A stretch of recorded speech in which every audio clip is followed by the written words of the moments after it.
Dalam hal ini ada dua pendapat. Qala fil qadimi, di dalam qaul qadim Imam Syafi'i ketika beliau masih di Irak itu punya pendapat lahu ayu qassiro, bahwa dia tetap mengkodoknya ya qasar, mengkodoknya sholat duhur yang mau dijalankan pada saat musafir terlupa itu mengkodok di tempatnya ya juga dikosor gitu. Itu alasannya li'annaha sholatu safarin, karena itu sebagai sholat safar. Fakana qodauha ka'adaiha, karenanya kodoknya persis seperti yang adanya 2 rakaat, mengkodoknya juga 2 rakaat. Dalam hal apa? Fil adat, dalam hal jumlah rakaatnya itu. Lalu bandingannya kama lau fatathu fil hadori faqadoha fis safari, sebagaimana kalau dia terluput sholat waktu tidak sedang musafir, sedang di tempat, lalu menjalankannya pada saat safar. Kalau di tempat kan tidak dikosor, maka mengkodoknya pada suasana musafir itu tetap 4, karena mengkodok barang 4. Jadi kembali pada aslinya, yang aslinya 2 dikodok 2, yang aslinya 4 dikodok 4. Itu pendapat ketika beliau masih ada di Irak.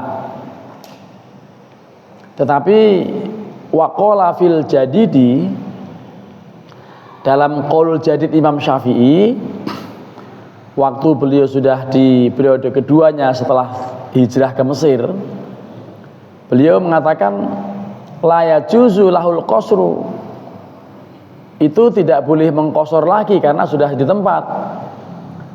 Jadi pendapatnya berbeda, satu orang pendapatnya 2, karena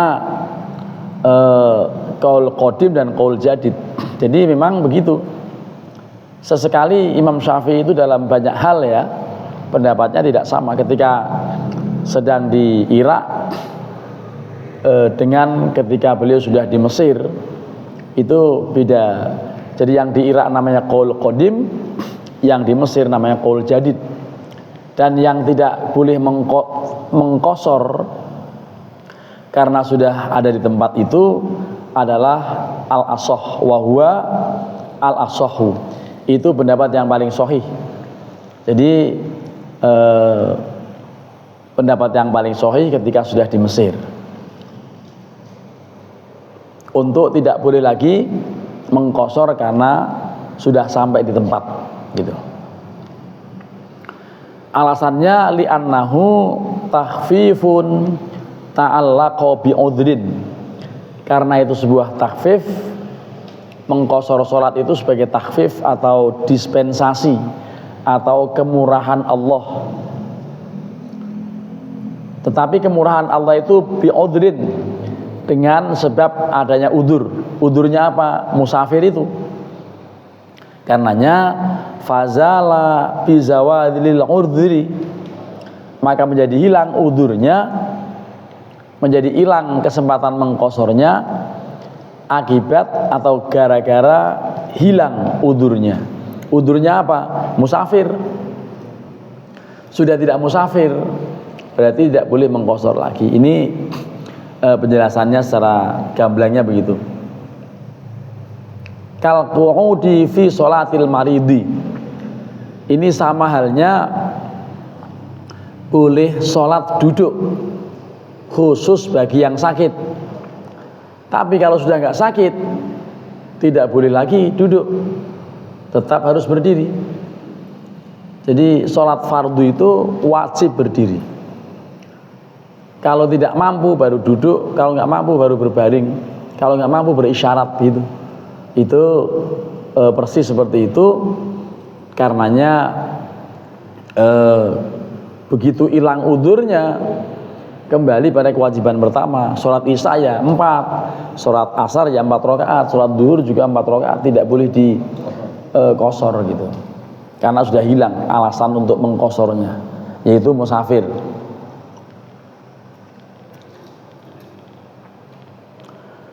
Fa'in fatahu fis safari faqadhaha fis safari. Nah, ini senada dengan soal ini, kalau waktu masih musafir mau mengqashar sholat duhur lupa sehingga tidak sholat duhur, ya lupa, asarnya juga lupa ya. Musafir sampai lupa ya. Jadi mungkin ini hanya pengandaian ya kalau misalnya terjadi begitu. Lalu hari berikutnya baru ingat, oh iya kemarin nggak sholat ya, lupa, tapi masih musafir. Hari berikutnya mau mengkodok yang duhur sama asar kemarin yang tidak dilakukan, itu masih boleh mengqashar atau tidak? Ini lain dengan yang pertama. Kalau yang pertama kan mengkodoknya waktu sudah sampai, ini dikodok waktu masih dalam bepergian. Apakah masih boleh mengqashar? Ini dua pendapat. Yang pertama, la yuqassaru. Yang pertama mengatakan tidak boleh diqashar. Alasannya apa? Li'annaha sholatun raddat min arba'in ila raq'ataini fakana min syarti al-waqtu ka sholatil jum'ah. Itu sebagaimana sholat Jumat yang waktunya yaitu segitu ya, kemarin itu waktunya seperti itu ya, tidak boleh dikodok di waktu lain. Sehingga kalau mau dikodok ya kembali pada kewajiban awalnya, bahwa sholat duhur dan asar itu 4 ya 4 gitu. Itu begitu logikanya menurut penjelasan qaul pertama itu begitu. Karena dia sholat yang dasarnya memang 4 rakaat, maka syarat 4 rakaat tadi adalah waktu, keberadaan waktu yang melekat pada diri sholat duhur dan asar yang kemarin. Karenanya waktu mengqadha kembali pada posisi awal 4 rakaat. Itu pendapat pertama. Pendapat kedua yang lebih logis, watsani yang kedua, lahu bagi orang yang sholat itu ayyu qassiro, boleh mengqashar. Karena mengganti kemarin yang dalam perjalanan dan sekarang juga waktu menggantinya masih dalam perjalanan. Dan ini dianggap sebagai al-ashah wa huwa, yang pendapat yang begini nih yang boleh mengqashar, al-ashahu, pendapat yang paling sahih. Jadi memang detail betul ini kitab fikih ini supaya kita memahami dan mempraktekkan kalau dalam suasana sedang musafir. Itu dianggap sebagai wahwal ashah li annahu takhfifun ta'allaqa bi udhrin, karena itu sebagai takhfif, sebagai dispensasi yang terkait dengan sebuah keuduran. Wal udhru baqin, sementara udhurnya masih tetap, yaitu masih tetap berstatus sebagai musafir. Fakana takhfifu baqiyan, karenanya takhfif, dispensasi, keringanan untuk mengqashar sholat baqiyan masih utuh begitu, belum ada perubahan, masih tetap diperbolehkan gitu. Itulah keterangan-keterangan soal ini. Jadi kal qu'udi tadi disebutkan fakana takhfif baqiyan, kal qu'ud fi sholatil marid, sebagaimana duduknya orang sholat ketika sakit, seperti duduknya sholat orang yang sakit gitulah. Itu selama masih sakit masih boleh duduk, selama masih musafir masih boleh mengqashar gitu. Itu pengandaian iftiradinya, ini iftiradi ini istilahnya, pengandian. Lalu ada keterangan lebih lanjut masih juga soal ini, soal mengqadha salat musafir dan tidak musafir. Fa in fatahu fil hadari salatun, kalau ada seseorang yang kelewatan, terlewat, luput, tidak sempat sholat padahal dia sedang ada di rumah, tidak sedang bepergian, fa arada qada'aha, lalu orang yang tertinggal satu sholat padahal dia tidak sedang bepergian itu ingin mengqadhanya. Di mana mengqadhanya? Fis safari, waktu sedang musafir. Itu walaupun sedang musafir tetap lam yajuz lahul qasru, tidak boleh dia mengqasar sholat fardu yang terlupakan waktu dia belum pergi. Jadi musafir itu tidak bisa menjadi alasan untuk boleh mengqadha sholat yang 4 rakaat menjadi 2. Karena apa? Karena qadha, kalau qadhanya 4 ya 4, tidak bisa dikurangi gitu. Logikanya sama dengan orang hutang 400.000 ya bayar 400.000. Kalau dibayarnya 200.000 pastinya masih nagih lagi. Kira begitu kan ya? Iya, kecuali yang berpiutang ngomong yaudah boleh nanti bayar separuh aja gitu. Nah, kalau ada ngomong begitu ya boleh separuh 200. Ini nggak ada omongan masalahnya, nggak boleh, harus tetap 4 gitu. Makanya dikatakan lam yajuz lahul qasru, dia tidak boleh mengqasar sekalipun musafir, karena mengganti sholat yang 4 rakaat gitu. Li'annahu thabata fi dhimmatihi sholatun tammatun, karena dia hutang, tetap pada tanggungannya sholat yang sempurna. Karena sholatnya sempurna 4 rakaat, falam yajuz lahul qasru, tidak boleh untuk dikurangi menjadi 2 rakaat. Sama dengan utang 4 juta dibayar 2 juta kan masih kurang.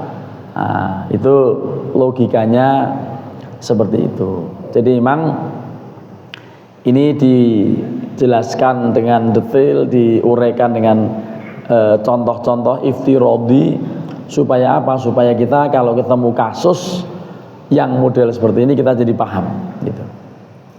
Kama lau nadaro, sebagaimana orang yang bernadar. Apa nadarnya? Ayyusalliya arba'a raka'atin, bernadar untuk melaksanakan sholat 4 rakaat. Karena nadarnya 4 rakaat, maka menunaikannya juga 4 rakaat. Karena utangnya 4 rakaat, maka membayarnya juga 4 rakaat. Gitu penjelasannya seperti itu. Tetapi kemudian Imam Al-Muzani ini yang memberi ulasan lebih lanjut. Wa qala al-Muzaniyu, Imam Al-Muzani mengatakan, lahu bagi orang yang sholat begitu, ayyuqassira, tetap boleh untuk mengqasar, kama lau fatahu shaumu yaumin fil hadar, persis seperti orang yang terlewat tidak puasa 1 hari ketika dia belum bepergian. Fadzakarahu, lalu dia menjadi musafir dan tiba-tiba ingat ada 1 hari yang tidak puasa padahal dia sedang belum pergi, sedang dalam kondisi hadar, sedang dalam posisi tidak musafir gitu ya. Fa inna lahu ayyuftira, maka baginya seorang yang puasa tadi boleh untuk berbuka. Jadi tetapi pendapat ini wahada la yasihu. Jadi tadi kan Al-Muzani mengatakan dia boleh mengqasar seperti kalau dia meninggalkan puasa 1 hari di hador ketika dia sedang di rumah, lah ingatnya waktu safar, maka dia boleh untuk berbuka. Ya, ini pendapat ini la yasihu, ya, tidak dinyatakan sah, ya, karena janggal menurut Imam Al-Muzani begitu. Jadi ini mengenai qodok sholat. Tapi mau mengkodok atau tidak mengkodok tergantung kondisi orang.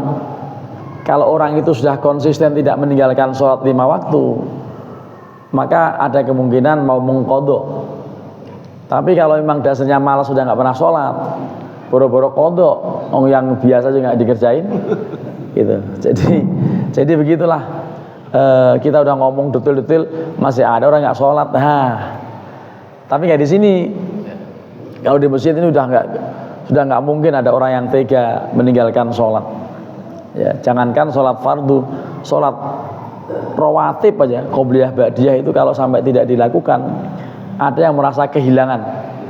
Apalagi qobliyah subuh. Sehingga orang yang sudah rutin qobliyah subuh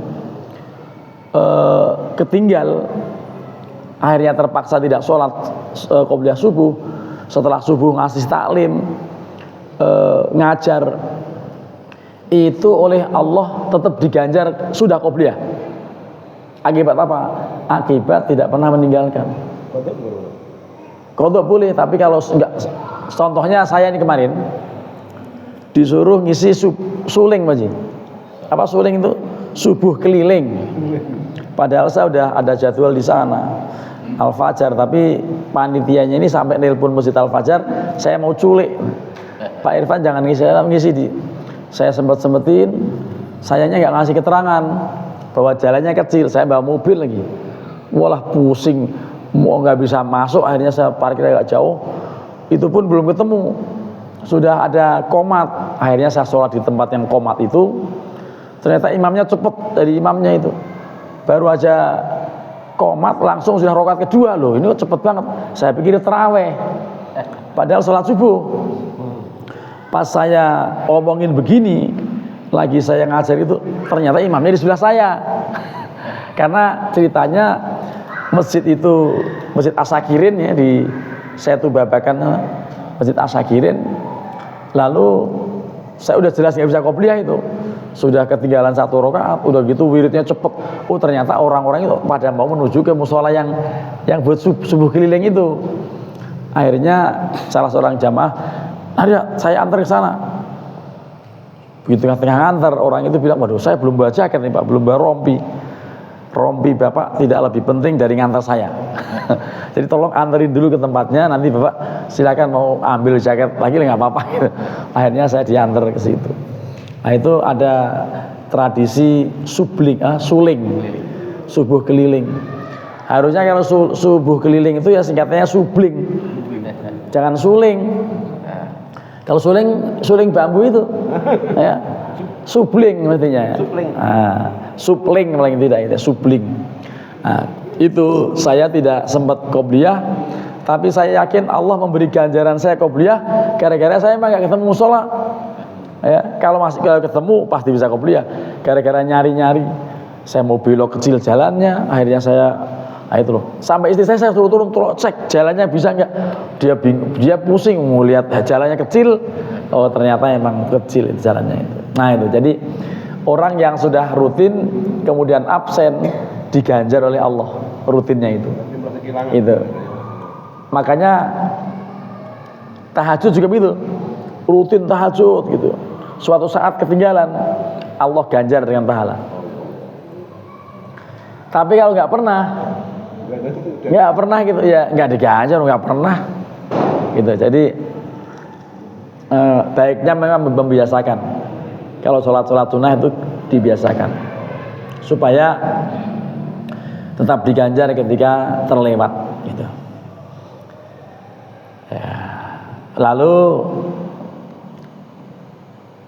kalimat berikutnya Al-Muzani tadi mengatakan fadzakarahu fis safar fa innalahu ayyuftira wa hadza la. Jadi katanya itu boleh berbuka, padahal itu nggak sahih itu pendapat itu.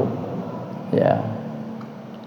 Di an-nasoma tarkuhu fi halil ada, karena dia puasa yang ditinggalkan itu pada saat ada di bulan Ramadan. Waqad kana lalu tarkuhu wa huna fi halil ada, dan adalah baginya meninggalkannya padahal di sini itu juga suasana ada. Lam yakun lahu ayyuqassira fawazanahu minas shaumi. Ini dilogikakan, ditimbang, dibandingkan, dikomparasikan dengan soal puasa gitu. Jadi penjelasannya seperti itu. Fawazanahu minas shaumi ayatrukahu min ghairi udrin. Ya, maka imbalannya atau timbangannya itu seperti puasa yang ditinggalkan padahal tidak ada uzur, ya nggak boleh. Fala yajuzu lahu tarku fis safar, karena tidak boleh meninggalkan puasa waktu safar. Jadi safar tetap puasa walaupun boleh memilih lah karena memang lagi musafir itu ya. Jadi penjelasannya cukup detail begitu, dan dalam paragraf berikutnya ini dikatakan, masih paragraf yang 1 tapi sudah titik ini jelasnya karena ada kalimat fa amma idza dakhala alaihi waktu shalah. Ya. Adapun ketika dia masuk atasnya waktu sholat, wa tamakkana min fi'liha, dan memungkinkan dia untuk menjalankannya, tsumma safaro, ternyata dia kemudian pergi, fa innalahu ayyuqassira, maka dia sebetulnya boleh untuk mengqosor, ya, karena emang sudah musafir. Wa qala al-Muzani, Imam al-Muzani mengatakan lagi, la yajuzu lahu ayyuqassira, tidak boleh mengqosor dia. Wa wafaqahu alaihi Abul Abbas, dan Abul Abbas pun juga cocok dengan pendapat Imam Al-Muzani yang katanya tidak boleh qosor. Itu. Apa alasannya? Li anna safara yu'athiru fis shalah, karena musafir atau safar itu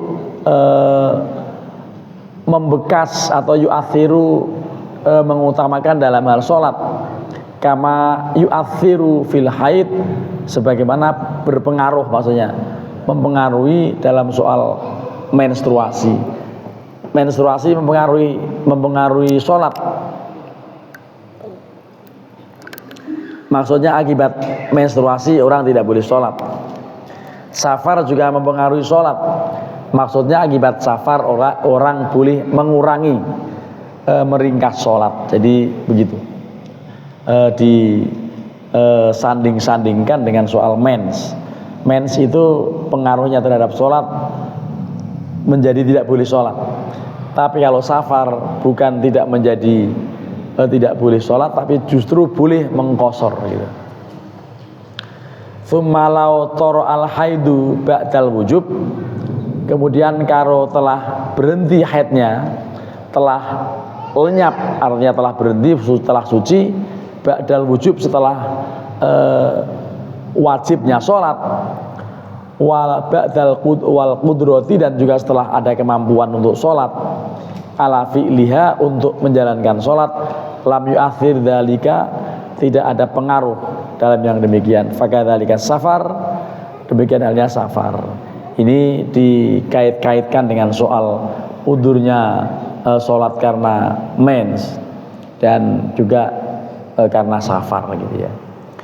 Dan keterangan terakhirnya di sini dikatakan wal madhabu al awwalu, madhab Imam Syafi'i dalam hal ini yang pertama. Yang pertama apa? Yang tetap membolehkan safar, yang tetap membolehkan qosor. Dalam hal safar boleh qosor. Ya itulah, jadi agak panjang penjelasannya, sampai di bawah itu juga terkait dengan soal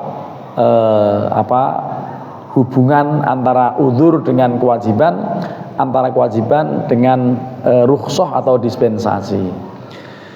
li'anna li'tibara fi sifatis sholati bihadil ada la yuhalul wujub, karena gambaran tentang sifat sholat setelah pada saat dijalankan, pada saat kontan ada dijalankan,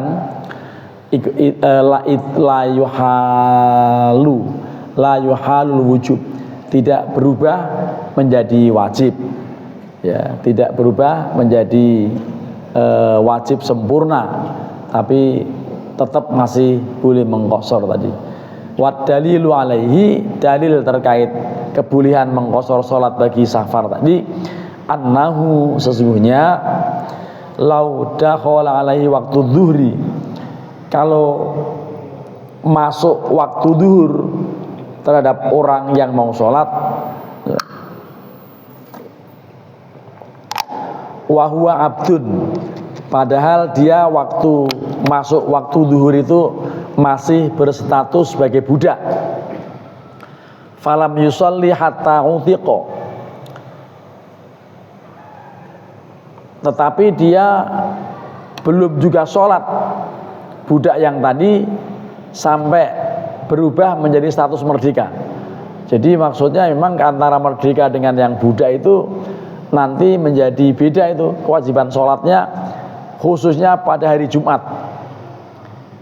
Jadi soro farduhu al jum'ata, jadi fardunya itu, atau soro farduhu al jum'ata, jadi kefarduan zuhur bagi budak itu begitu dia merdeka sudah tidak lagi masih zuhur, tapi harus diganti dengan Jumat karena tidak lagi budak. Jadi kalau budak kan nggak perlu Jumatan, tapi kalau dia sudah merdeka pada saat sebelum Jumatan, setelah merdeka itulah dia wajib sholat Jumat, ya.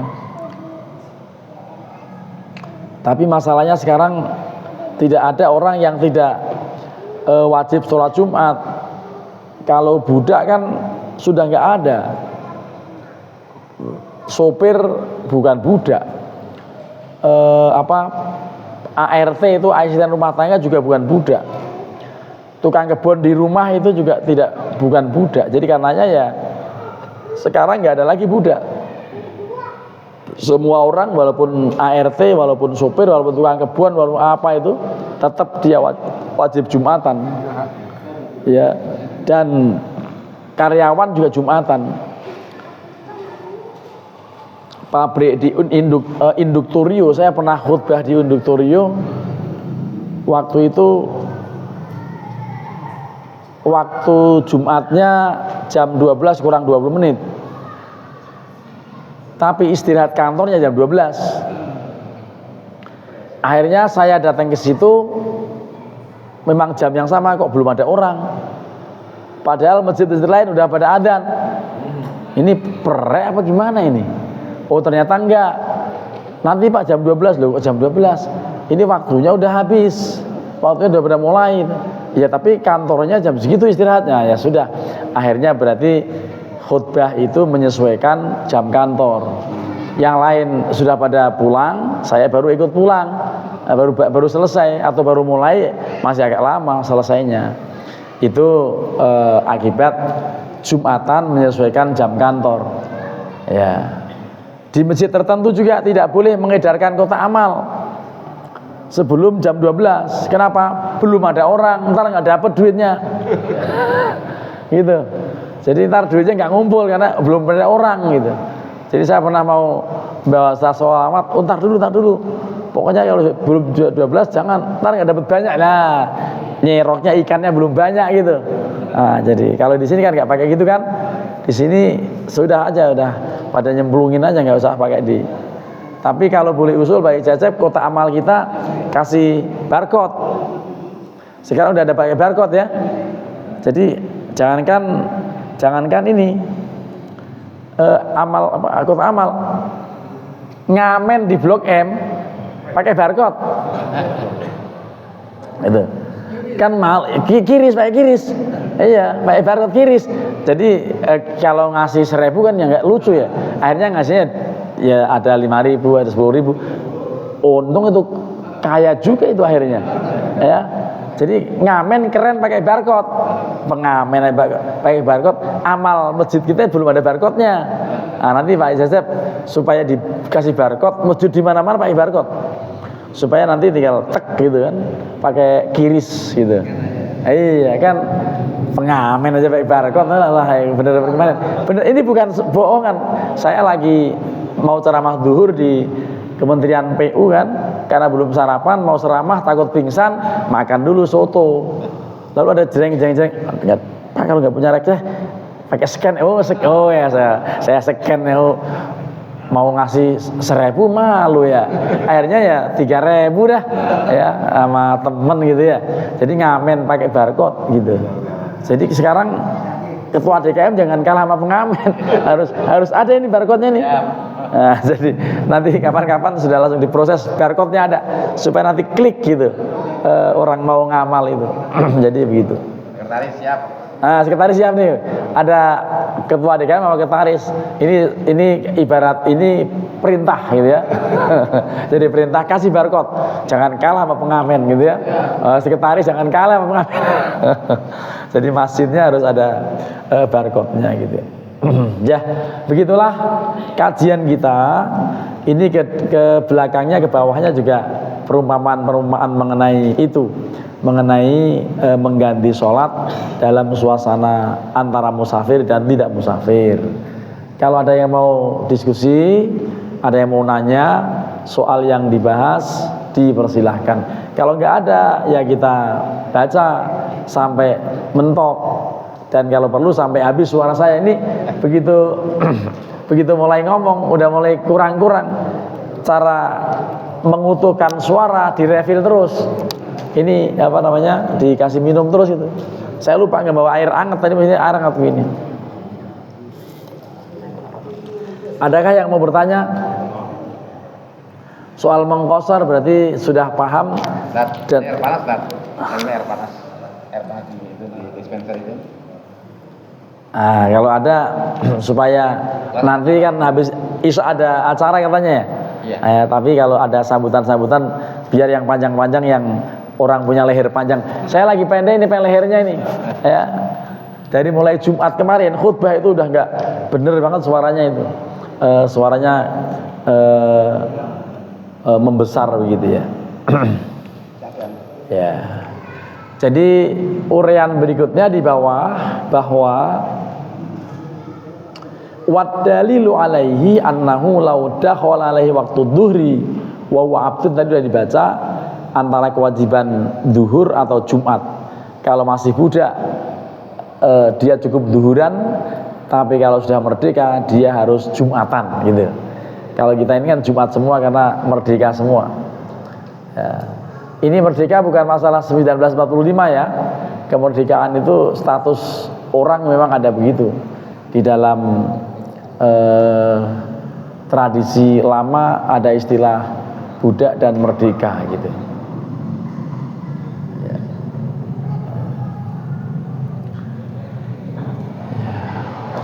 Jadi wahada fi halil ada musafirun fawajaba yuqassira, maka ini pada saat ada dia masih musafir, maka dia wajib atau boleh untuk mengqasar. Wa yufariqul haid, ini berbeda dengan haid, li'annahu yu'tharu fi isqatil fardhi, karena yang namanya haid itu bisa menggugurkan kewajiban. Ya. Malah justru dosa kalau orang menstruasi tetap sholat. Falau atharo ma tora minhu ba'dal qudrah alal ada afdho ila isqatil fardhi. Ya, terima kasih. Kalau seandainya, terima kasih Bang Dad. Kalau seandainya dia ada efek terhadap apa yang sudah hilang setelah mampu, atas adanya menunaikannya, afdho ila isqatil fardhi, maka menuju kepada menggugurkannya kefarduan.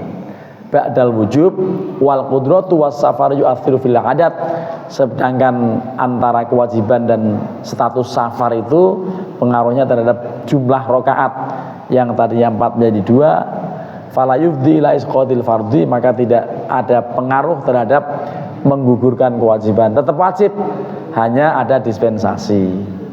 Tapi kalau menstruasi yang tadinya wajib menjadi malah haram kalau niat sholat, karena tidak ada syarat wajib, tidak kehilangan syarat itu. Lalu wali anal haido taf'alul qodoa, karena orang menstruasi itu menjalankan qodok. Wal qodou yata'allaqu bil wujub, sedangkan qodok itu terkait dengan kewajiban. Wal qudratu alaihi, dan kemampuan atas kewajiban itu. Wal musafiru, sedangkan musafir yaf'alul ada wa kaifiyatil ada, itu melakukan kewajiban tunai, dan melakukan kewajiban tunai tadi tu'tabaru bi hadil ada, dihitung pada saat dia menjalankan kewajiban sholat atau Jumatan tadi. Wal ada'u fi halis safar, adanya itu waktu dia masih safar. Jadi begitulah penjelasan soal sholat dalam keadaan musafir atau keadaan safar. Pelakunya namanya musafir, orang yang sholat itu namanya musafir, sedangkan safarnya itu perjalanannya. Ya, bismillah.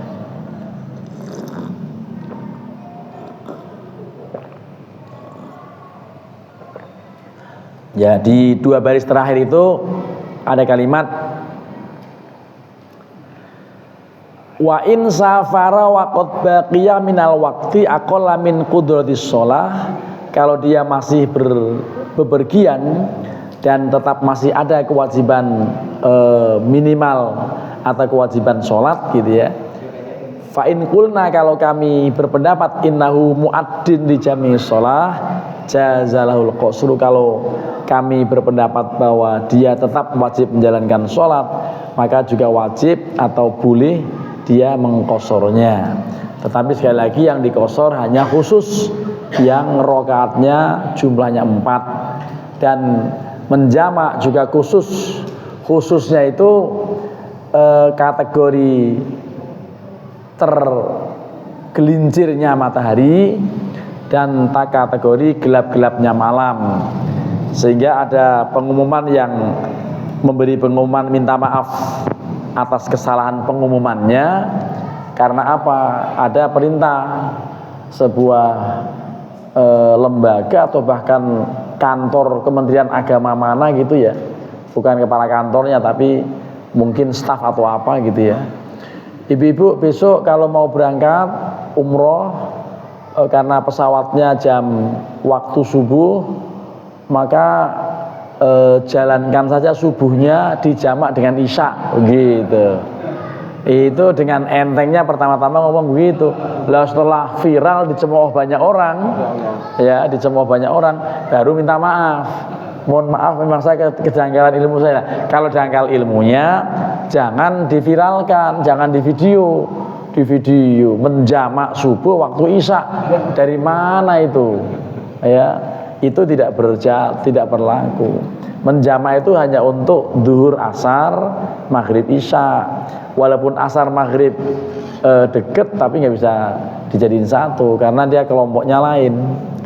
Itu Al-Quran yang mengisyaratkan kalimatnya a'udzubillahi minasyaitonirrajim, aqimis sholata liduluki syamsi ila ghasaqil laili. Jadi kalimatnya itu dirikanlah sholat saat tergelincir matahari. Itu maksudnya zuhur dan asar. Ila ghasaqil laili, sampai gelap-gelapnya malam. Itu maghrib dan isya. Wa qur'an al-fajr, dan sholat subuh. Yang disebutkan sholat subuh itu disaksikan oleh para malaikat shift malam dan shift siang. Itu kategorinya tidak bisa dicampur-campur. Jadi zuhur dengan asar, maghrib dengan isya. Tidak boleh isya dengan subuh. Itu mungkin dia lupa atau memang dalam permohonan maafnya itu memang belum tahu lah. Kalau belum tahu soal hukum Islam yang istilahnya maklumun minaddin bid-darurah. Jadi perkara agama yang sudah sangat maklum, sudah umumnya orang tahu, itu jangan sampai salah. Kalau salah pasti ketawain orang. Itu kaitan dengan menjamak subuh di waktu isya. Demikian pertemuan yang akan datang nanti masih juga tadi kategori yang kita terangkan tadi, duhur, asar, maghrib, dan isya. Mari kita akhiri dengan sama-sama membaca kafaratul majlis. Subhanakallahumma wa bihamdika asyhadu an la ilaha illa anta astaghfiruka wa atubu ilaik. Terima kasih. Assalamualaikum warahmatullahi wabarakatuh.